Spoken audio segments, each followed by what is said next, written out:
Welcome to the Film for Fans podcast, the podcast from movie fans for movie fans. I'm your host, Ryan Dunlevy. That's Rob Dunham. Hey everybody, He's back. I'm back.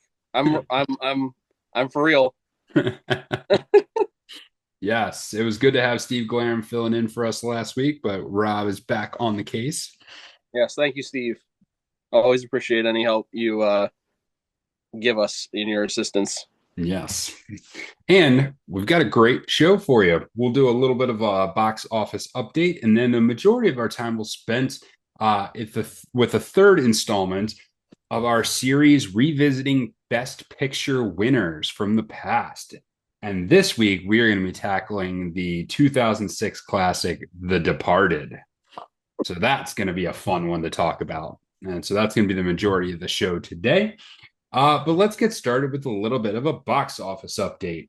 We have a new number one, and it is Jason Statham and A Working Man. $15.2 million in its opening weekend.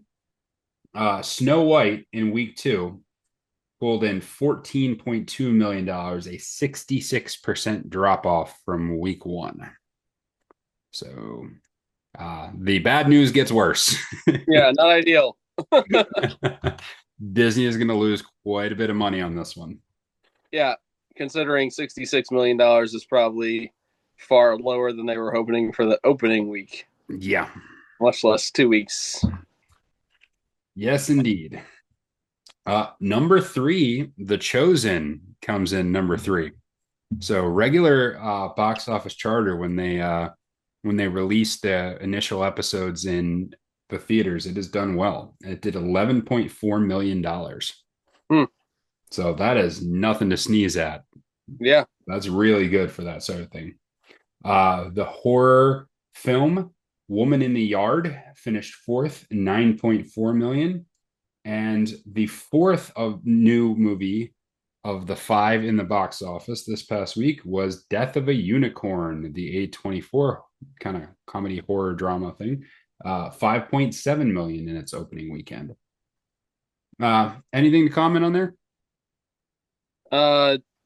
Not really, other than like you said, very impressive showing by The Chosen to make over $10 million is certainly a feat. Mm-hmm. Not that there's not a whole lot competition right now. And it really is a fascinating thing because this is essentially a streaming TV show. Mm-hmm. And it's not the first one that's ever aired like an episode, like the initial episodes in the theaters, but it is by far the one that's done the most success with that model of launching initial episodes into theaters and then making them available. So it's really fascinating to see if this is Chosen specific or if this is an avenue or a pathway for other hit shows to try and capitalize on a theater market. I think it also does show that right now TV is beating the living pants off the theater in terms of content development. Yeah. The best content is what's being developed in the TV land and not really for the box office, unfortunately. We'll see. Yeah. It's interesting that there was kind of a menagerie of new movies that came out this week, and they all charted in the top five, but none of them did like super fantastically well. So, yeah, it was a diverse box office this week, just not a highly successful one. Yeah, they all seem to be very. They all have their certain niche, and the people who are in that grouping went and saw the movie. Yeah. For instance, I saw The Woman in the Yard, obviously. So I was going to ask if you saw that one or Death of a Unicorn. Yeah, I've not. You I saw am one. Death of a Unicorn because I'm a big A24 fan, but I've not seen that one yet.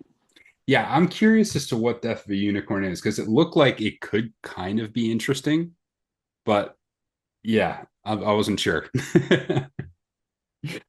All right. So that is last week's box office. The main movie, there's a couple of smaller films coming out, but the main movie coming out this weekend is a Minecraft movie. So the Minecraft movie comes out. Main stars here are Jason Momoa and Jack Black, both of whom are acting absolutely crazy and insane in this movie. Um, we talked about this a little bit when we did our preview. Um, what do you expect from this? I don't know because I'm feeling very cynical about just how movies are doing in general. Yeah. Um, but maybe I'm being overly cynical because Minecraft is a huge thing and has a huge following. But are the people who play Minecraft really interested in the movie Minecraft? I don't know the answer to that question. Yeah, I think we're going to find out because some video game films have done very, very well. Some of them not so much.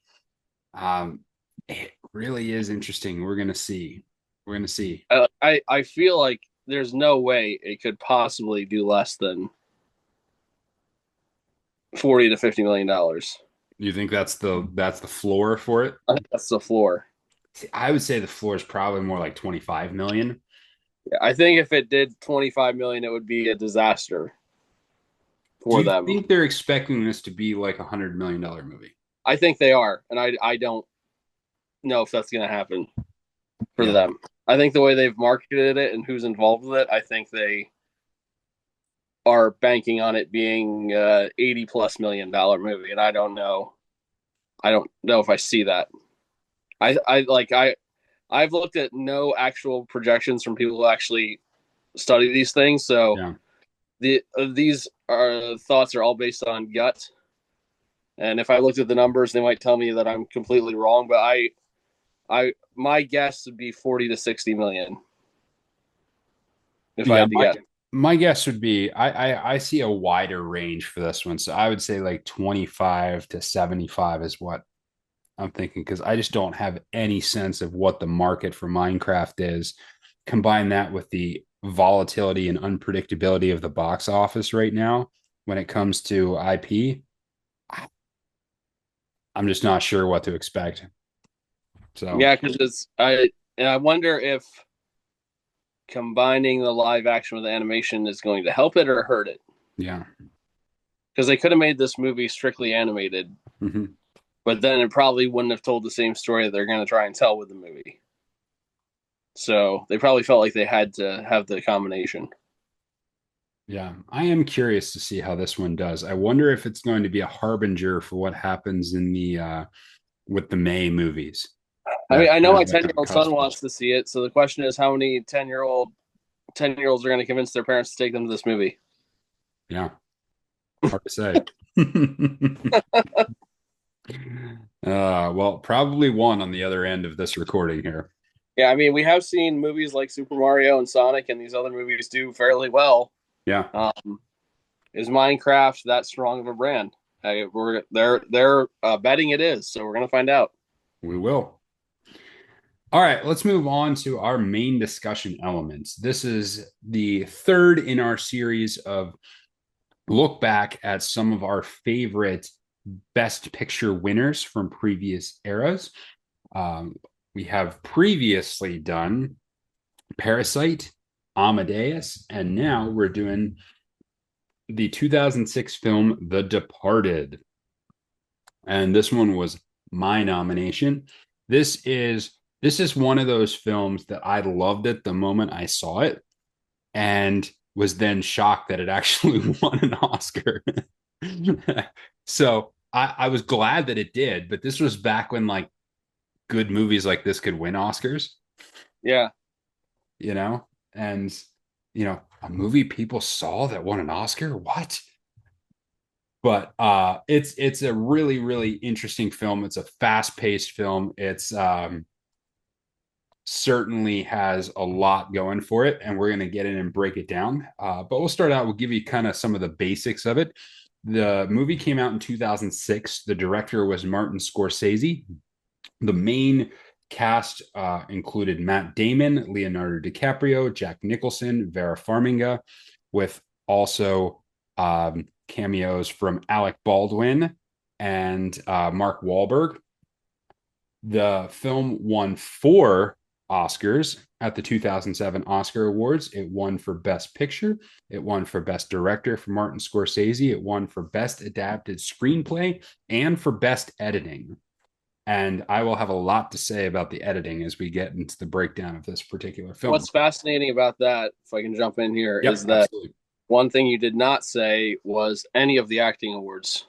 The only one who was nominated, surprisingly, was Mark Wahlberg Huh. for Best Supporting Actor. There are so many fantastically amazing performances in this film. Like, like Mark Wahlberg was great, and he might have been the fifth best actor in this film. Yeah. And to be honest, as far as like load carrying in this movie, Mark Wahlberg is not even in the top 3 or 4, like you just Correct. said. Like he's not. I don't. I The only argument I could make is that they felt that neither Matt Damon or Leonardo DiCaprio were worthy of Best Actor, because if you're saying that neither of them, if you're saying that both of them were Best Actor people, I could see maybe them not getting nominated. But if you're saying one of them is a supporting actor and you're saying neither one of them got nominated, that makes no sense to me. I have to feel like they classified both of them as lead actors. Yeah. I feel like they have to. I mean, this is ironic coming off of the Amadeus thing we did, where both of the leads there were nominated for Best Actor. Mm-hmm. Uh, I I have my preference as to, and we'll get into the characters. I have my preference as to which one I think was better, but this could have been a case where you could have made a case for both. And I'm surprised Jack Nicholson. Like, what do you consider Jack Nicholson then? Yeah. Is Is Jack that the problem? Nicholson? There's three main actors and they didn't know what to do. It really is it just it makes for what a fantastic film this was in terms Yeah. of that. Um, at the box office, it did 132 million domestic, 292 million globally. So it was solid. It was solid for a rated R like mob hit piece. Uh, but it wasn't like a unbelievable blockbuster, but it did really well for what it was.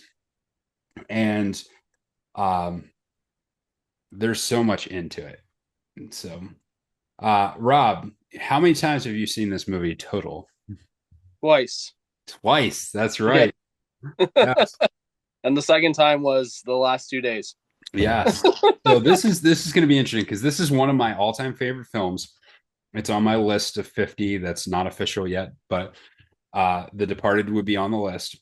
And I've seen this so many times. It's one of the films like I often watch a kind of mob related movie around St. Patrick's Day, either The Boondock Saints comes up or The Departed, along those lines. And so I've seen this film a lot. And so it'll be fun to have a conversation with Rob, who's seen it just for the second time this past week, and me, who's seen it many, many times.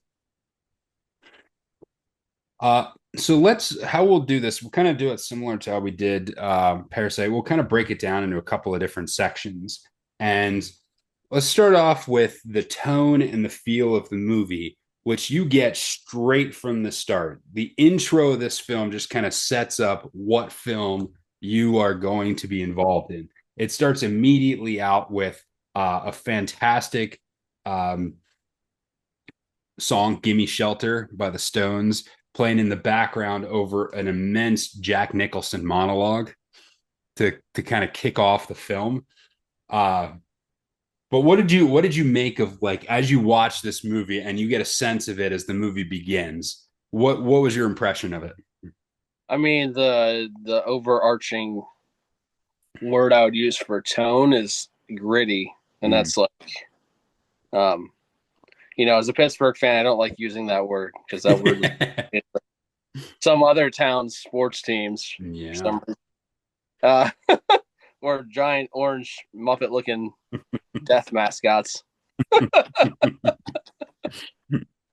But yeah, this just like the gritty, bleak, if you want to use that word. Um, Cynical, I think, is another word I would use for just Mm. the tone of the movie, because you never really know who's on what side, what is motivating who, and um, as we're talking about like the very beginning of the movie, I'm thinking about when Jack Nicholson is talking to the young kid, and he's like basically telling him like, yeah, don't believe anything the church is telling you because they're just making that up to get you to go along with them, and if you want real salvation, basically work for me. Yeah. And they run you through this basically. It's very quick, and I do wonder like that is one thing I want. So I'm sure is there a director's cut of this movie? I don't believe there's a director's cut of it. Okay, because I really wonder like if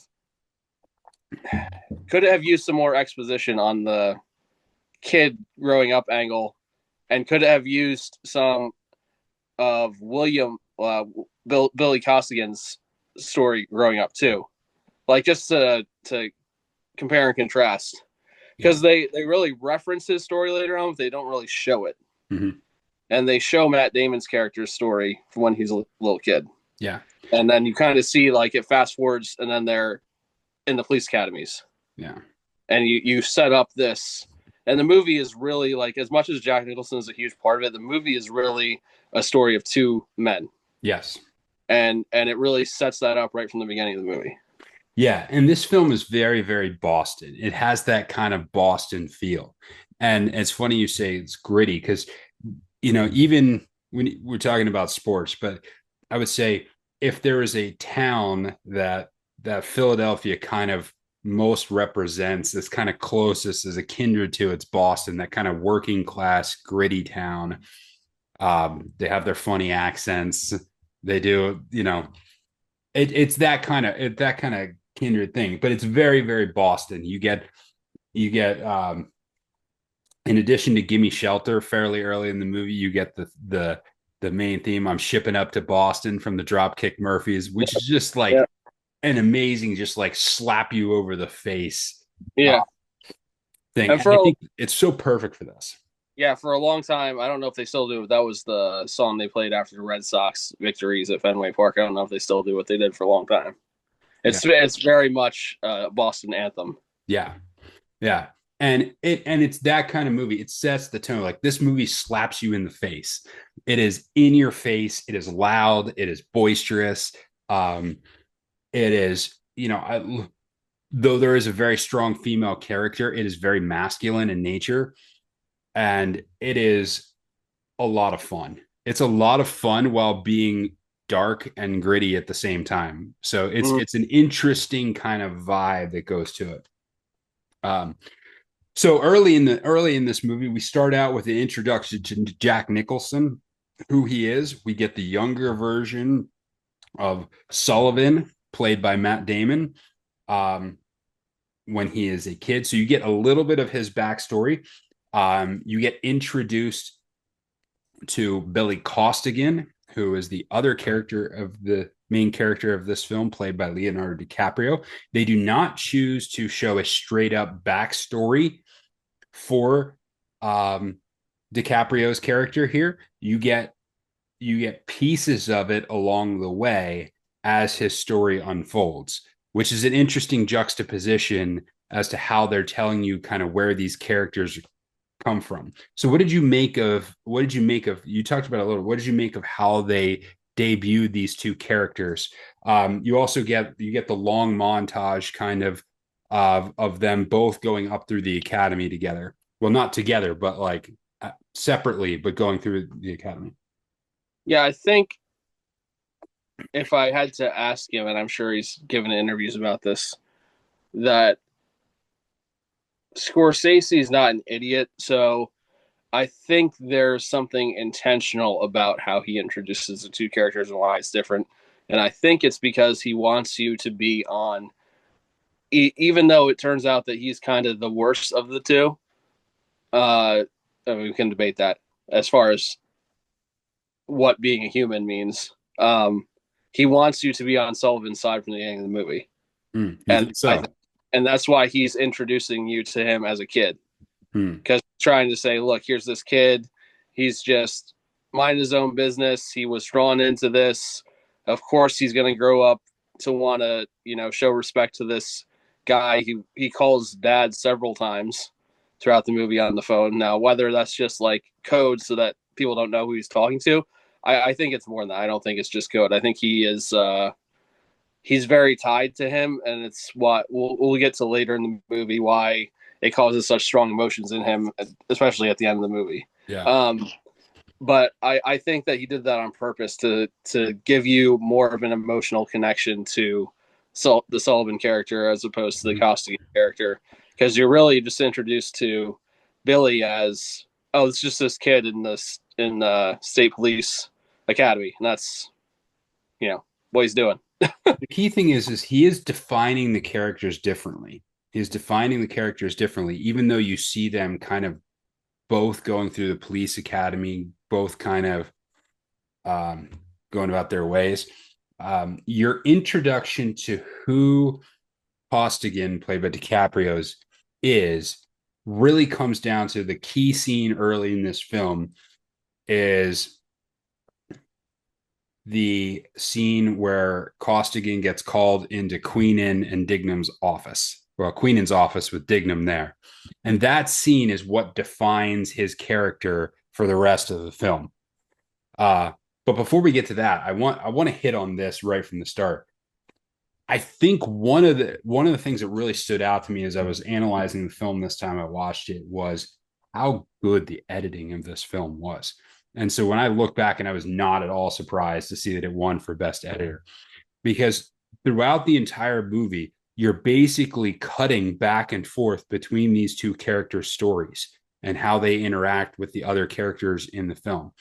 So there's so many cuts back and forth between their stories, and it has to be done super well in order for you to both connect the two of them and connect what they're going through and be able to identify with the characters. And some of the ways it's done is just really, really fascinating. Yeah, not just that you're cutting back and forth between their stories, but there's many times in the movie where you're cutting back and forth and it's non-synchronous, meaning Mm-hmm. things are happening at different times, but the way they are telling the story, you're seeing like the playing out of what's happening on the other scene. Which is especially true Yeah, early in the film. It's really asynchronous early in the film. As you're getting some backstory, you're getting to see backstory, and it's being intercut with a conversation that's happening in real time. And that's really fascinating the way they do that and the way they keep that straight. But also the way they're telling the story, there's two like linear arcs that are mostly parallel the entire film, and they are through the editing, they're telling you each of their stories kind of simultaneously. Sometimes where you even have a scene of one overlaid with audio of the other. It's really, really interesting how they how they cut and how they did this. It took a lot of work to be able to lay that out in a manner that makes sense to the audience. I think the other thing, and might be some of the reason why he didn't give you more backstories, I think he wants to flow into the film without losing pace and without losing momentum to take the time. He's hoping that he gives you enough breadcrumbs that you kind of connect the dots. Like you see that opening scene with Sullivan and Jack Nicholson, and then you see Sullivan again, and you make that connection. He's hoping you just connect that on your own, which is not too hard to do, but it definitely doesn't delve too deeply into the background. But let's get to that key scene. I think the key scene early in the film is that conversation with in Queenan's office with Dignam, where DiCaprio's character Costigan is basically being told he's not going to be a cop. Now, this is also juxtaposed with Matt Damon's character receiving multiple promotions. So, what did you make of this scene? What stood out to you from there? so this scene in a lot of ways represents something thematically that I saw several times throughout the course of the movie, and I think the strongest part of the movie is the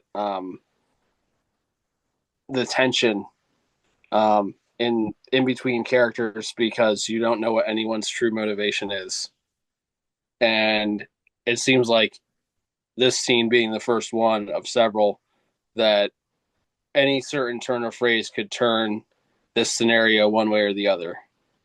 because as the scene was going on, having not remembered what I saw the first time I saw it, you're wondering, like, are they going to arrest this guy? Are they kicking him out of the police? Are they making him an informant? Are they what are they doing here? Like, Hmm. because they're, especially Mark Wahlberg's character is a complete hard ass and just a jerk. I guess that's kind of the role of his position. At least he thinks so. Queenum is much more even keeled. I think he's, very matter of fact and to the point, and just deals with Dingham's character because he has to have somebody in that position. Um, but yeah, as they're talking to Billy, you really don't know what exactly is the end goal of this conversation. Like, what's going to happen Yeah. here? DiCaprio does such a good job of acting in this scene. Like it's so good because you can tell he is trying to change his life around. He wants to be a cop. He wants to be the one on the good side of the law. But as it's being told to you, like he's kind of got these two backgrounds and he's kind of trying to choose one. And so at first he's sitting there trying to take it. He's trying to take it, but you can tell he's getting more irate. He's trying to keep his temper down. He's trying to keep his temper down, and then he starts losing it. But it's so funny because like he starts losing it when he thinks he's out. But then the moment they start telling him, guess what? You can actually use this to your advantage and you can actually do a great bit of service by becoming an undercover guy for us. Now all of a sudden he's willing to own that side of his past. Where he initially, when he walks into that room, he's trying to distance himself from the bad side of his past. The moment he finds out it can be useful to him, he switches his attitude towards it. And you can see it. You can see that progression on DiCaprio's face and how he acts out that scene. It's so good. I think the best line from that is the line like, "Do you want to be a cop or do you want to appear to be a cop?" And Mm-hmm. I think that really like that's the juxtaposition that you see throughout the entire movie. That characterization frames this entire film. Sullivan appears to be a cop, and Costigan is, but they're Yeah, in opposite roles. and everyone thinks that Sullivan is like the cop's cop when he's actually the dirty one, Yeah. and that Sullivan's the dirty one when he's actually the one Mm-hmm. putting in the work.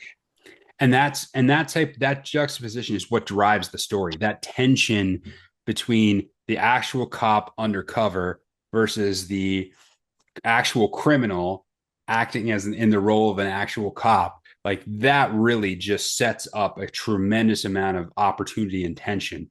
And the film plays with that back and forth over and over again, like a tennis match, just hitting it back and forth. And really with that kind of pacing too. So also early in the film, we get introduced to the main female character. What's her name? Maloney? Not Maloney. That's not right. It's Melody, I think is something. I'm gonna look it up. Played by Vera Farmiga. They don't say her name very much in the film. Uh, Played by Vera Farmiga. She is a psychologist, and both of our main characters meet her, but they meet her in very different circumstances. And I think there's a lot in the juxtaposition of how they meet her and how they enter into a relationship with her. And um, as a cop, uh, Matt Damon tries to pick her up in an elevator and uses some very clever wordplay and talk to do it. That's kind of a fun scene in the elevator. Kind of Yeah, all. I like when she says, "Do you want my number?" and he says, "No, I'm a detective." And he's like, "No, actually, I can have your card, please." It's like, no, actually, I need it. Like Yeah, he's so smooth, he's so suave. It's like she doesn't know what hit her at that moment. Like he's just standing next to an elevator and picked it up. I think at some point every guy kind of wishes they would have that level of an interaction and be yeah, that good at the pickup part of it. Um, what's fascinating about this is when you contrast that, it's Madeline. Madeline is her name, right. is the character's name. Uh, Contrast that, you get this smooth pickup line versus how Leonardo DiCaprio's Costigan meets her. Now, part of the setup they have for Costigan to become undercover is that he has to get busted and go to jail for a short amount of time to kind of make it convincing, and then he's court ordered to see her as part of his counseling. And you have probably the worst counseling session you've ever seen, where the entire thing goes awry. And it's so funny because he comes in and it just dumps all on her. He's just brutally honest with her. So you get this guy who comes in, is just yelling at her and being brutally honest with her, contrasted with the suave pickup guy who's actually full of crap. And that Mm-hmm. kind of that juxtaposition, I'm keep saying that word, um, how they interact with her, like that is what maintains their relationship towards her throughout the entirety of the film. And Yeah, I how think this she kind of episode falls into that is crazy. needs to be called "Departing from Juxtaposition." Yeah, I'm gonna stop saying that word now. But yeah, there is a huge comparison between the two in relation to her that we see in later scenes too. That starts here, Mm-hmm. and so she's attracted to Sullivan's character because he's a smooth guy, he's successful. So she's attracted to him right away because that's just what she's looking for at the time. But her attraction to Billy grows over time, but it starts as not attraction, but more she's almost scared for him. Like she feels for him like right from the beginning because Mm-hmm. he's asking for drugs, Yeah. to help with the craziness that's going on in his head. Mm-hmm. And she's like, well, I can't do that. And he's like, well, what if I killed myself? Yeah. Essentially is what he says. Yeah. And it leads by like, what if my threat was true? What would you Yeah. do? And then she chases him down and gives him a prescription for Mm-hmm. something because has a feeling right away in her spirit that he's not a bad guy.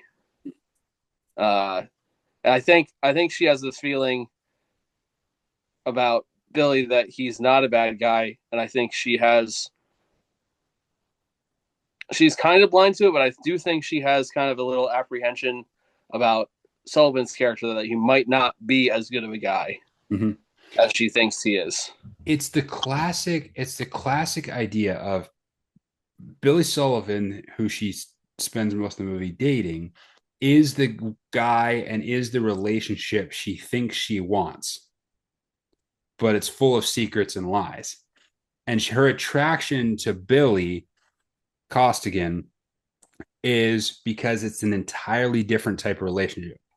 They talk about it over and over again. She is in a job where all of the people she's interacting with are incapable of emotional relationships, are incapable of like telling the truth and getting their emotions out.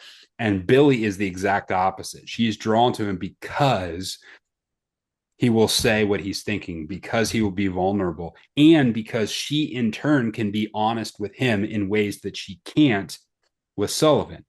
And that's Mm-hmm. one of the themes over and over again, especially established right here at the beginning. What would you do in this situation? What would you lie for? Oh, I would lie to keep it on an even keel. So she has this mentality where she will lie to keep things steady, but she doesn't have to do that with Billy, which is one of the reasons why that attraction grows over time. So let's we've established all of our characters along this lines.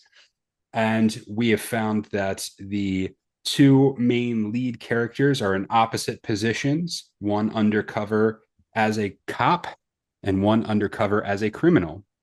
And um, revolving around this world is Jack Nicholson, the lead mafia boss, and Madeline, the shrink. And both of our characters are interacting with each one of them as this story unfolds. So we'll take a break here and let's talk about the actual characters. Let's talk about the characters of this film. You have Sullivan, you have Costigan, you have Jack Nicholson as the mob boss. What did you think about the performances? Alec Baldwin has a very memorable role as one of the police detectives. We talked a little bit about Mark Wahlberg. What did you make of the characters, and what do you make of the actors playing these roles? So I do find it hyper fascinating that we talked about this earlier. Mark Wahlberg is the only nominated person. I That's know. I don't see that in comparison to like almost everyone else in the movie. Yeah, It's crazy. like he's Uh, memorable for sure. yeah, but he does not have as I mean he's obviously very present at the end of the movie, but he does not have as big a role as like there's four or five other people Yeah. that that have more impact on the movie than he does. Um,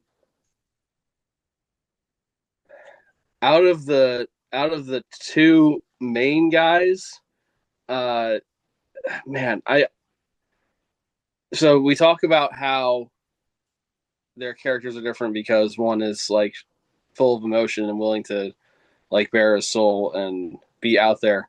So I feel like that kind of character lends itself to being viewed as a better performance just because he gets to show more of the highs and lows of his personality, where Matt Damon is incredibly understated through most of the movie, and that's kind of what Matt Damon does best when he has a good performance. Yeah. So I out of the two, I would say that I think Leonardo DiCaprio's performance is better, but I also think that um you're kind of led there by how it's written, Mhm. how the characters are developed to feel that way. I don't know if you feel differently, but I think that that's how you're led to feel. Yeah, no, 100%. Yeah, it's one of the rare movies where Matt Damon is not playing the good guy. And so it's an interesting role for him. It's not the only one. He did that in Talented Mr. Ripley, um, among others. I'm not sure if I'm thinking of everything else, but it's an unusual role for him not to be the overt good guy, the one you're overtly rooting for. And the way he's portrayed is he's kind of the cool and calm one in relation to like everyone's kind of have to deal with Jack Nicholson's version of crazy. But he's kind of the one who kind of tries to tone him down a little bit. He plays everything. He's very calm and collected. He's very comfortable in his role of being somebody else. And that's played very well by Matt Damon in this, as opposed to Costigan and DiCaprio. DiCaprio shows a much wider range of emotion. He is the one who can't stand being undercover. Like you can tell it's wearing on him physically, it's wearing on him emotionally, and he doesn't know how to handle it. And he's off on his own. He's off out in the wilderness, so to speak, and he's trying to just kind of keep it all together, do his job and keep it all together. And you can tell it's wearing on him. So DiCaprio just kind of emotes that throughout the film, and you do get to feel like he's in over his head the entire time, which makes for a more interesting, more dynamic acting palette as opposed to the much more straight man being played by Matt Damon. Yeah, and I think that for both of those main characters, there is redeeming qualities built into both of them. To what degree it will actually redeem them, you can argue that, but there is absolutely thinking back on it now. Maybe I need to watch it again, and I might see something different. I don't think I will.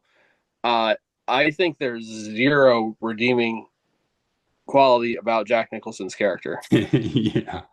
Like he is set up for you to despise him from the beginning of the movie, and it doesn't change until he dies. Mhm. At the same time, because he's Jack Nicholson and because he's crazy, uh, you enjoy his character. It's not one of those bad guys where you hate them. You enjoy Jack Nicholson's character even while he's being awful and terrible, and you enjoy watching him on the screen. Um, because of that, because it's dynamic, because it's crazy, because he's all over the place. You don't like him, but you enjoy him, if that makes sense, and you enjoy the performance. And of most of the side characters, or not even side characters, outside of the mains, are crazy. Like Jack Nicholson is crazy. Alec Baldwin is crazy. Mark Wahlberg is crazy in this film. And so it creates a bunch of interesting dynamic characters all thrown into a pot. And you're just waiting for this pot to boil over, which is precisely what ends up happening later in the film. How did you view Vera Farmiga in her role as Madeline? I think she does a pretty good job of playing someone who is stuck between a few different worlds, not just two. Mm-hmm. Living her life as the psychiatrist, so she has to see all these people and help them. She's trying to help Sullivan with his life, trying to encourage him in his continued pursuits, trying to help Costigan in his life, trying to not make it so he doesn't go off the rails. But at the same time, she's a little scared of him, I think, because she, like, at one point she's like, I can't be your friend. Yeah. I can't be a friend to you, she says. But I think, like, that's what she actually wants. But she knows that if she does that, it's going to lead to further things that are going to derail her other relationship. Mm-hmm. I think the quote kind of physician heal thyself comes in here, because she is a psychologist. She should know better and should be able to read her own thoughts and feelings and understand her situation. And she can. She knows she's in a bad relationship. She knows she's in a she's in a rough spot, but it's not working out for her, and she refuses to acknowledge um, the reality of her situation.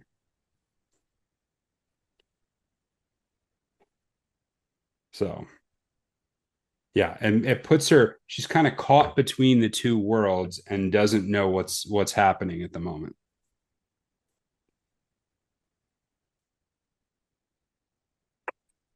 Sorry, my camera went off. Let me see if I can figure out how to make that. There we go.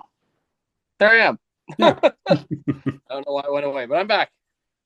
Yeah, she is incredibly tortured inside, and you can see and feel that in her delivery and the dialogue, and just I think she does a really very good job of acting with her expression Mm-hmm.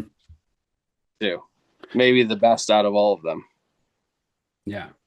So now we get back to the middle part of the film. The middle part of the film here, you have Costigan in place, well established as part of Jack Nicholson's mafia crew. You have Sergeant Sullivan rising through the ranks, and both sides have realized there is a mole in their outfits and are trying to figure out who is the mole and how do we get through. Basic spy kind of spy craft. Who is the mole? How do we figure it out? Both kind of setting tests and traps for each other, both trying to avoid those traps as they're set. So the middle of the film really is, it's fairly standard craft. It's fun, it's interesting, but you see some near miss scenes where the characters are coming in contact with each other, as they're trying to figure out who on Jack Nicholson's crew is a mole and who is the mole in the cops. And you have both characters trying to assist from both ends, both regularly almost coming in contact with each other, but not. And in the meantime, as the characters are weaving around this, they're getting closer and closer to close calls, and the tensions are building and are getting higher. Was there anything from the middle of the film in particular that stood out to you? I don't remember if this is technically at the end of the first part or in this middle we're talking about, but I think it's in the middle part. Uh, I love the line from Mark Wahlberg. Uh, Who am I? I'm the guy who's doing the job. You must be the other guy. Yeah. Uh, Yeah, that's a great line. There's so many great one-liners in this one. that really, like, that speaks a lot to the just attitude Yeah. that's permeating through the Mhm. entire enterprise, and I think on both sides, the cop side and the criminal side, Yeah. I because love they don't like to relinquish Like nobody wants to relinquish control of. They want to be their own agent when it comes to making sure things happen. Mhm. This is not a major plot point, but I love the scene that scene you're specifically talking to when the cops are trying to bust Costello and the cameras are in the wrong spots and both DiCaprio and Damon are trying to help the other side at the same time. And so you get that constant back and forth where they're both trying to undermine each other.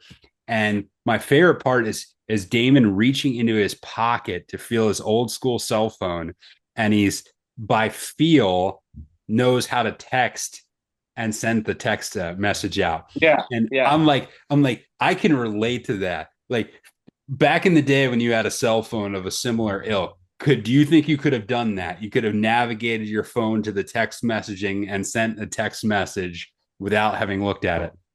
I don't think so. I think I could have. That's the thing. I think I could have. But like you could never come close to doing that with a modern touchscreen iPhone or anything like that because it's just too off. Mm-hmm. But like with the actual physical buttons and the menus were so simple that you could pretty easily figure that out. And so I love that. It's a good nod to old school technology right there. Yeah, and you've got these two universes just kind of hovering Mm-hmm. right next to each other, but never quite. Yeah. The two guys are never quite finding each other, Yeah. And even that's the all around the same places, just constantly rotating around each other. It feels like. and that's what builds tension throughout the middle of the film is they're constantly surrounding each other. They're constantly almost coming into contact with one another, but not. I do love that scene where after they figure out they don't have cameras in the back, not only was it Wahlberg going after, but Alec Baldwin like hits the guy, and then everything breaks loose, and they're so angry, and it's so great. It's such a great scene. It's just like it's so in your face. I love it. Um, I think I think the part of this middle part of the film, um, you start to see the relationship deteriorate between um, Madeline and Sullivan as she's moving in, as she's getting more doubts, as she's realizing how much he's keeping from her and that he's keeping secrets and he's being distant. And she's starting to realize it's going bad. At the same time, her attraction to Costigan is growing as they connect with one another. So you see that dynamic pick up in the middle part of this movie. And it kind of culminates in the scene as they feel like they're getting closer and closer to figuring out who the mole is in Costigan's crew or in Costello's crew. And I think the most underrated moment in the film possibly is when DiCaprio um, Costello comes in, he's all covered in blood, and he's telling everybody, okay, I'm moving this new shipment. I got a new group of guys. And he's starting to get really, really worried about whether or not he knows he's a cop. And so he goes out and he calls Queenan on his cell phone. And he says to him, he's like, no, I'm not going to give you the information. It's probably disinformation. So just keep following him. And that little line, that little decision is what sets up the rest of the film. Because if he passes that info along, then he's figured out as the undercover cop. And because he doesn't, he ends up being in the position where Costello is convinced that he's not the mole, which sets up a interesting dynamic for the end of the film. The middle part of the film kind of culminates in immediately after that, where Costigan is convinced he's going to be murdered anytime soon. So he calls in his contact, Captain Queenan, and asks to meet with him, which leads to the rooftop scene where Captain Queenan insists he's going to get him out and he's going to get him out soon, only for them to be busted by Sullivan, who has suspected that he follows Captain Queenan, he's going to find the undercover. Mm-hmm. And it leads to Queenan being thrown off the building, and this culminates the middle. And I think, what did you make of the death of Queenan there, and the scenes and the stuff that led up to it? It's just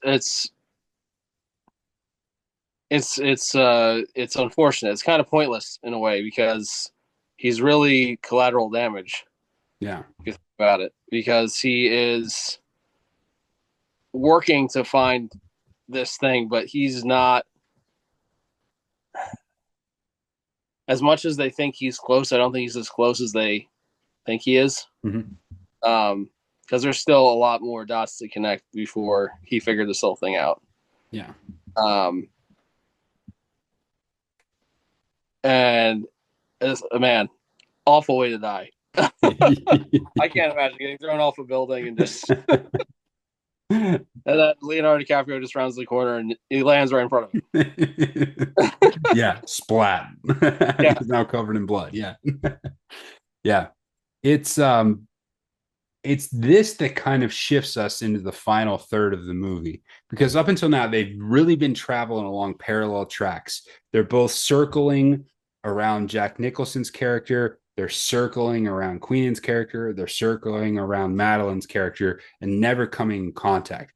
The death of Queenan really is the bomb that gets dropped into the room that stirs everything into a pot and creates the chaos that leads to everything that follows. That was the element of the film, and it's the story arc that they use to kind of move this, to kickstart the story out of the middle and get you into this just unbelievable, tense and moving and all over the place ending that comes to the film. The I think let's take a break. What do you make of Scorsese as director here?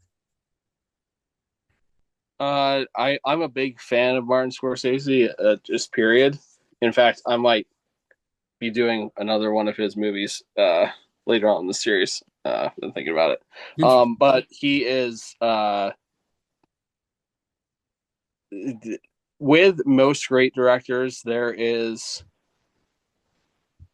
a very strong temptation to to lend yourself to over exposition, or to not edit yourself, to just kind of do what you do because you're you, and so you can do whatever you want to do. And some directors struggle with this more than others. I think we've talked at length about the fact that Quentin Tarantino can very much struggle with this in some of his movies.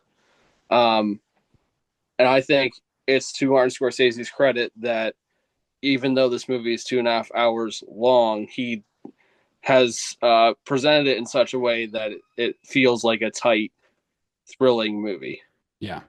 And I think that's all down to, granted, you have to have the shots with the director of photography, you have to have the editing, all this stuff, but to get to that point, you have to have an overarching vision and drive. Mm-hmm. And I think Martin Scorsese knew the kind of movie he wanted to make when he started this movie. And as it's going along, there are times where you're kind of like, okay, so where's this going? But it just keeps going and keeps building momentum and building and building and building. And it is really a movie full of drive. Like I said that word earlier, Mm-hmm. that it's always on an upward trajectory to a huge endpoint. Yeah. And I think it's a masterpiece of directing. Yeah. Yeah. This only a master director could command this cast in the way they do. Everyone has their part, everyone plays their part, and everyone has a big role. Like even the minor characters have big roles. Like we're talking about the guy who might have been the fifth most important actor in the film gets nominated for an Oscar. Like that's what we're talking about. Wahlberg has a big performance. Alec Baldwin has a big performance. Jack Nicholson has a big performance. Damon and DiCaprio have big performance. It takes a director who knows what they're doing to have all of these big actors and all of these big characters, and to be able to put them all together in a way that works, in a way that crafts something that you understand and that you get to work together. And rather than fall on some of the typical cliches, like there's elements of this where he really really does a great job playing with tension. And there's a scene I'll talk about later in there, but he's constantly like bringing you to that point of tension and then releasing it, bringing you to the point of tension and then releasing it, bringing it. And that's like the whole middle of the film where you kind of get the as the audience, he takes you, both sides of the story, but none of the characters do. And so he puts you in that spot where you get to see and you enjoy the fact that you get to see the whole picture and none of the characters have it. And that works so well. So you kind of want to see Damon and DiCaprio interact, but he's not going to give it to you yet. He's going to put you to the brink of it and then pull it back, put you to the brink of it and then pull it back. And that playing with tension just works so, so well.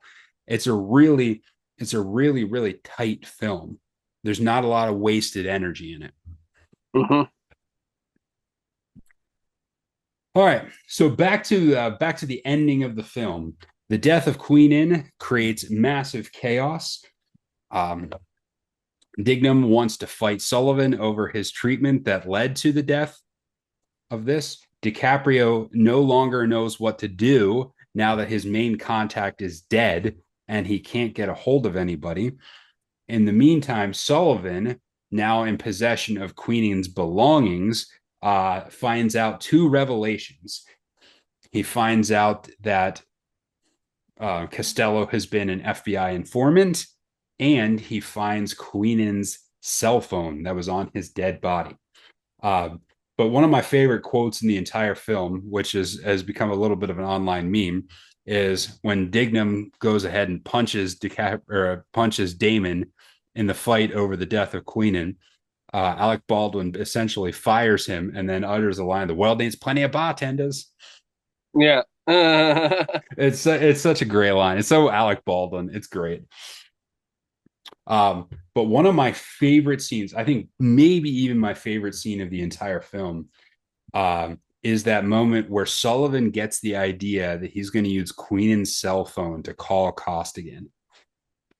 And you see the cell phone just sitting on the table, and he looks at it, and it's covered in blood. And I love the shot. Damon picks it up, flips it open, hits the talk button, and as he hits the talk button, he wipes a little bit of blood onto the talk button. And it's so symbolic because Sullivan is the one responsible for the death of Queen Anne, and he literally has his blood on his hands. Mm. As he's trying to interact and he's trying to reach out and call this. And so these two characters that you spent like almost 2 hours getting to know who have never interacted, the phone call rings and it's silence. It's dead silent. There's no score in the background. There's no nothing. It's just silence. Picks up the phone and then neither character talks to each other. And like you're waiting for this moment and then neither character says anything. And they hung up the phone. And then he just lets it. He lets it sit there. He lets you sit in that moment where they're both trying to figure out what to do next before Costigan finally picks up the phone and calls him back and says, "Oh, you're calling a guy on a dead man's phone." And then it's on from there. That scene is so good. It's so full of tension. Yeah, you're kind of like, which one of these guys is going to be the idiot and say something? Oh man. Don't do it. Don't do it. Yeah. So it sets up the final shootout. So we get this massive shootout where Matt Damon's character essentially turns on Costello after finding out he's an FBI informant, which leads to the police raiding the facility. It leads to the epic ending where Damon shows up and confronts Costello. What did you make of the ending of Costello here? You had it coming. I think that his character, I mean, he even admits as much. At one point in the movie, he's like, I really don't need anything anymore. Like, I don't need drugs. I don't need women. Like, I like them, but I don't need anything. Yeah. Like, basically, he's accomplished what he wants to accomplish, and thinks that there's no one who can do what he has done or maintain what he has done. So, if that's the case, then what is there really to keep going for? you Yeah. know. Yeah. Um, and I think, yeah, Matt Damon's character does turn on him, but it's also a very passionate, emotional kind of turn. Like, he's just mad, Yeah.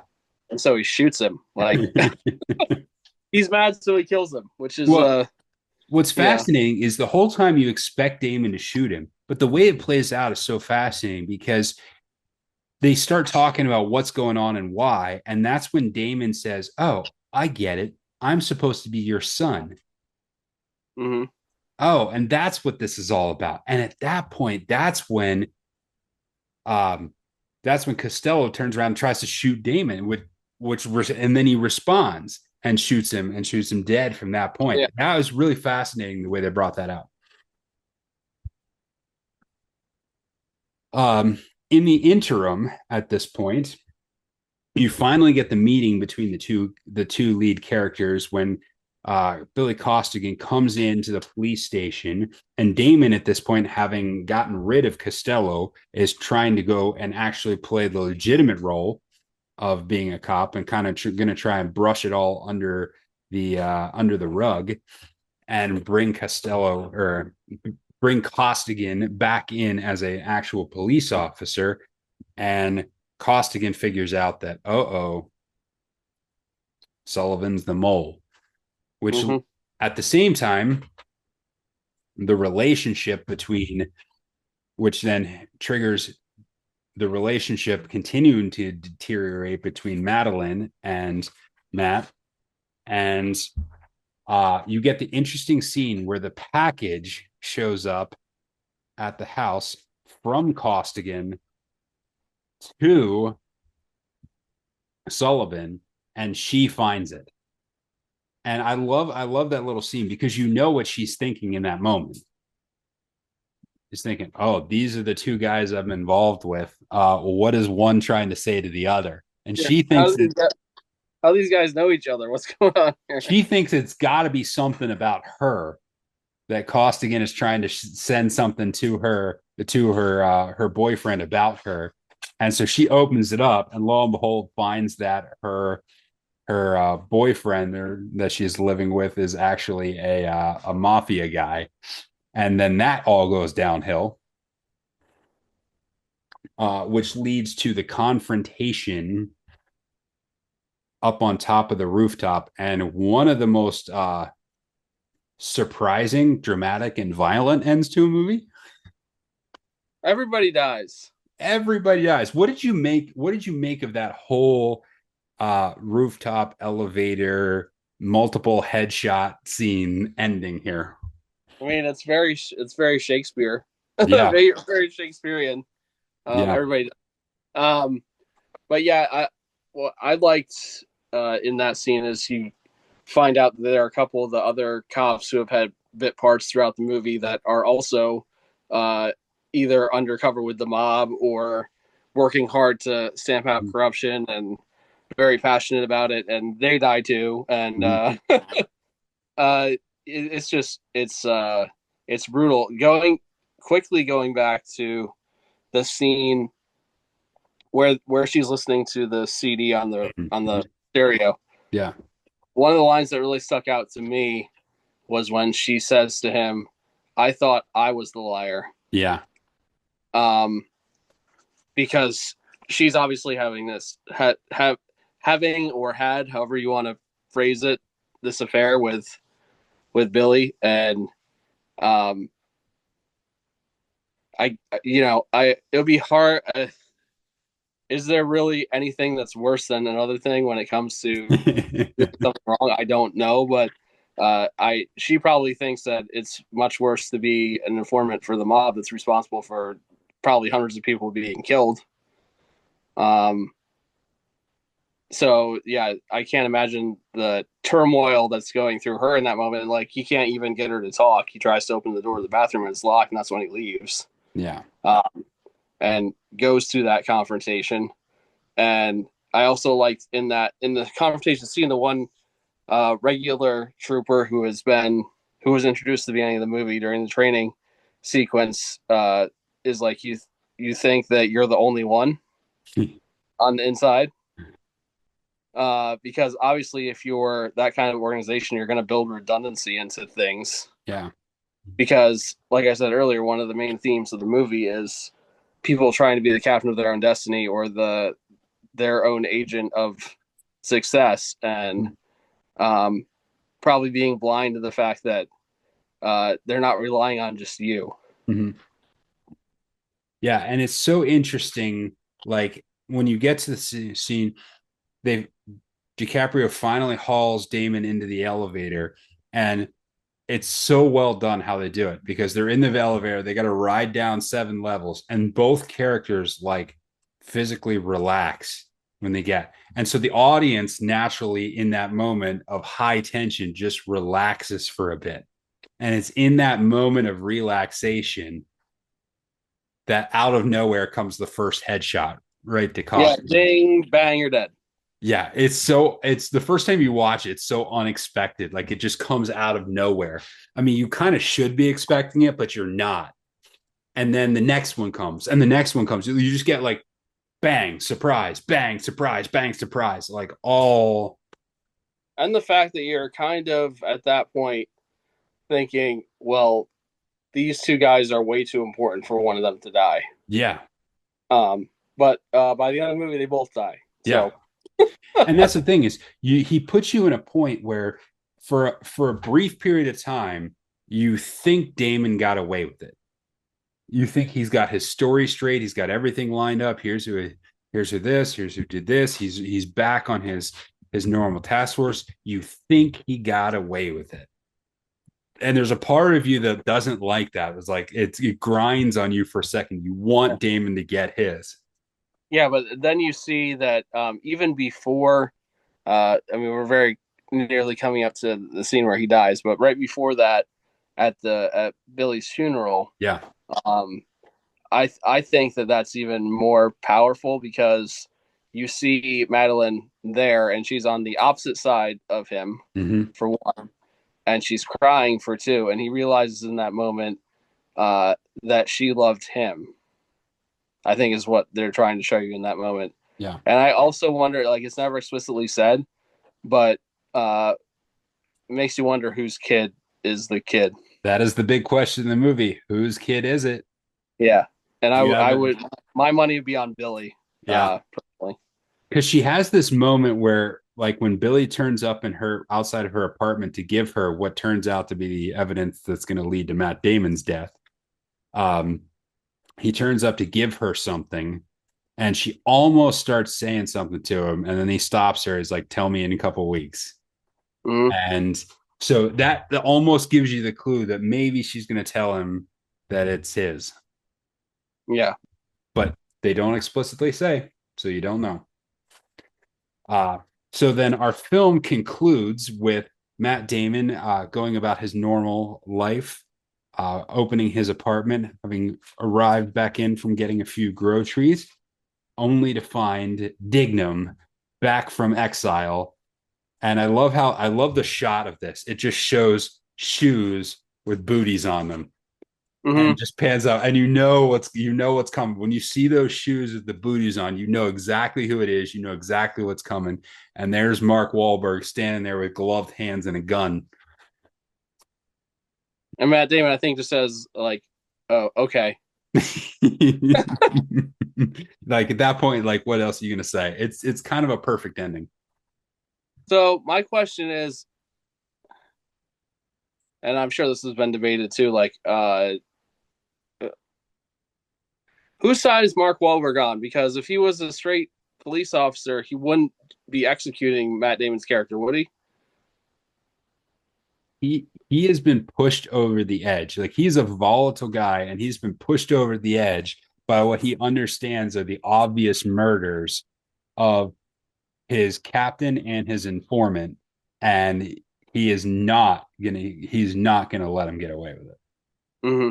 And that's, I think it just pushed him to that point where he's gonna see justice done. And that's what I think he'll view it as. He'll view it as this is justice for these guys who didn't get it in the traditional manner. And the way he's all set up too, it makes it seem like he's planning this out in a way that it's not going to get tied back to him. Yep. So what did you think of overall? What did you think of the movie, having seen it again for the first time forever? It's really good Frozen reference there, by the way. Um, it's really it's a fantastic movie, and I think now I need to see it again. So I'll be seeing it again sometime in the not too distant future. Yeah. The acting performances for me, the pace, the the energy to it, the complex characters and the amazing performances, the score and the soundtrack, the use of like these classic hits that really drive the thing along, just really, really helped to create just an incredible movie. It's one that I've loved since the moment I saw it in theaters and continue to love to this day. And so I was glad we got a chance to talk about it. Absolutely. Anything else you want to bring up for it? No, I don't think so. I mean, there's obviously more we could say about it, but Sure. there's more to say about any movie that you take the time to really think through. Take the time to think through your movies, people. Yes. It's an art form. That's why we talk about it. It is. All right. That is the Film for Fans podcast for this week. Make sure you check out filmforfans.com. Like, subscribe, tell your friends.